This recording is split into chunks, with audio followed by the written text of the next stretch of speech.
Le métier d'Atmo Auvergne-Rhône-Alpes est lié à la qualité de l'air et notamment nous travaillons à partir de données.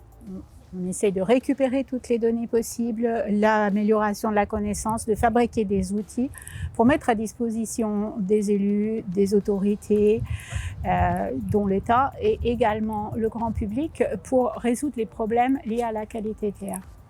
Donc il était normal, compte tenu des liens qui unissent qualité de l'air et transition énergétique, que nous rejoignions en fait cette dynamique, sachant que on est déjà très lié avec Aura2E pour les données et pour un observatoire notamment de climat, air, énergie.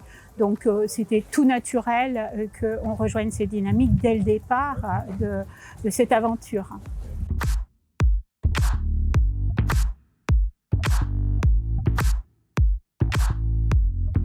Déjà, on a un besoin très urgent et important d'appropriation, notamment par les territoires, de ces enjeux.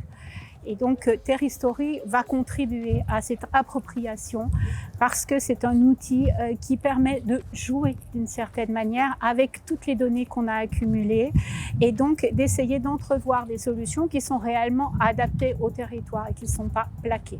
Ça, c'est la première des forces. La deuxième des forces, c'est que ce soit un consortium, c'est-à-dire un ensemble d'acteurs qui se réunissent volontairement pour fabriquer cet outil.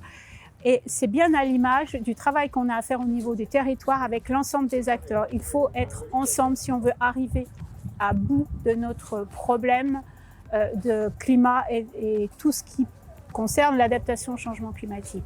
Et puis la troisième force, c'est que c'est un outil ouvert, c'est un outil open source qui sera à disposition en fait de l'ensemble des acteurs et qui ne sera pas un outil fermé. Tout le monde pourra voir ce qu'il y a dedans, comment on le fabrique et ce n'est que comme ça qu'on arrivera finalement à vaincre en fait, ces problèmes que nous avons sur le climat.